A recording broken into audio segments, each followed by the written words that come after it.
Hello everyone, welcome to another episode of the Code Switch with me Cyril. Again we meet, and remember, if you've missed out on any insights from the previous episodes from the first season and this season, you can go to our YouTube page or you can go to my personal page cyrilmadiwa.com and you can find those there.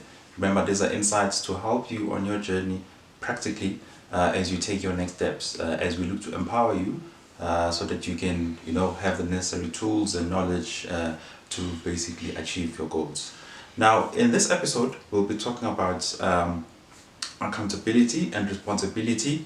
It's quite a huge topic because if you don't get this right, a lot of the things can go wrong. But let's start here. I mean, what do we mean by accountability and responsibility, right? So you can look at, responsibility as an act of owning to something, right? So get given a task and they tell you this is what you need to do, and then it's your responsibility to do it, make sure that it's done, right? And then there's accountability, which accountability can rest with you as the person responsible or with another person.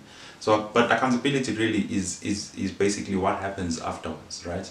So what if it goes wrong or what if it goes right?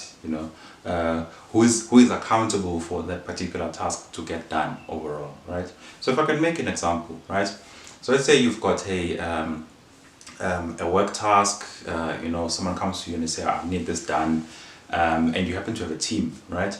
And then you decide, you know what, I'm gonna take certain portions of this and give it to a few people in my team so that they can also get involved. And then you give them that portion, right?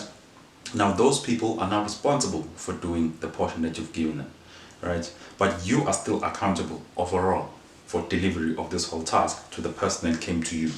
So I hope that example assisted with that distinction. Now this also applies in your personal life, right? In our personal life, we've got roles, responsibilities. We are accountable to some people, right? Let me give you another example. So let's say you've got a friend, maybe it's their birthday or there's some occasion, right? And then you decide, I'm going to throw them a party. As a group of friends, you decide, okay, let's throw this person a party, and then you get put in charge of like making sure that this party comes together. Maybe you're good at planning or something like that.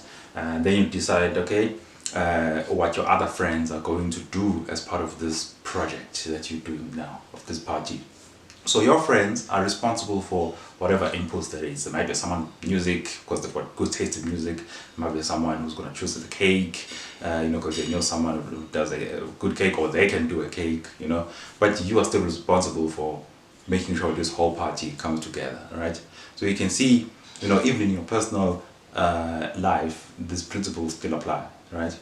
Now, let's talk about why they're so important, right? And to highlight this, we can speak about what could go wrong, okay? So if you don't have these principles in place, either in your personal life or your workplace, what can go wrong, right? Okay, so firstly, unless you have these principles, productivity levels, people won't really want to do anything, really, because even if I don't do this, nothing's gonna happen. There's no accountability mechanisms in place. So yeah, really it means nothing whether I do it or not, right? There's also linked to that a motivation factor, right? As much as in life we need like positive motivators, like if I do this task I'm gonna get money, or if I do this task I'm gonna win a trip to the Seychelles. There's also the other motivators which are more, you can see more like as a stick, where if you don't do this, you might get dismissed, or you might get fired, or you might go to jail, or whatever. We need those in society. So without proper accountability mechanisms, then people are like, if I do this, then nothing's gonna happen. There's no repercussions, there's no consequences, then I'm not doing it, right? Then it's also a breeding ground for unethical behavior, right? Again, there it's if I don't do this the right way, what's gonna happen? Nothing, right? So I could go on and on in this, but I hope it's highlighting the importance of making sure that these principles are entrenched either in your workplace or in your personal life, and yourself as well, right? You make sure that you take responsibility and accountability for your action and your tasks, right? So what can you do? I mean, to be able to reinforce these principles, right? So the key is in everything that you do, is make sure that you know who's responsible for doing what and when, right? And then overall, there's clear set out processes and mechanisms for what happens, if that thing isn't done. That's the accountability part, right? Now, what you'll find at times is that process won't be like as clear, as explicit as it should be. Meaning, it might say that if something is not done, then you're gonna go through a disciplinary hearing, and the outcome of which could either be a fine or a dismissal or imprisonment or whatever. But it won't say, okay, if you do this, then you get fined 100 rand, and because each case needs to be taken by its merits. But it's key that you have those procedures in place, right, to understand that. But yeah, so this is what I wanted to touch on in this episode, right? In terms of accountability and responsibility. I'm hoping it's useful.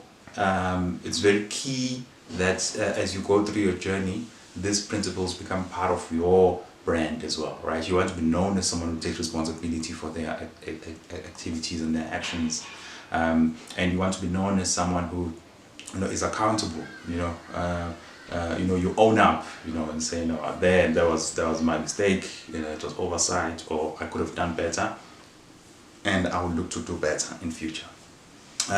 So we'll leave it at this for this episode. Remember, we're on social media, on Instagram and Twitter and Facebook and LinkedIn. You can follow us there, where we also post some other content in between these YouTube videos. Also, we've got one-on-one coaching and mentoring sessions, right, for our young people looking to kickstart their careers, either looking to flourish in their academics, and we would basically help them and walk that journey with them, so that we can ensure that they can launch and sustain successful careers. So if you want to participate in that, which I highly urge you to, you can contact us on the growth switch at cyrillmatiwa.com, and we'll respond with further information. And let's grow together, and thank you.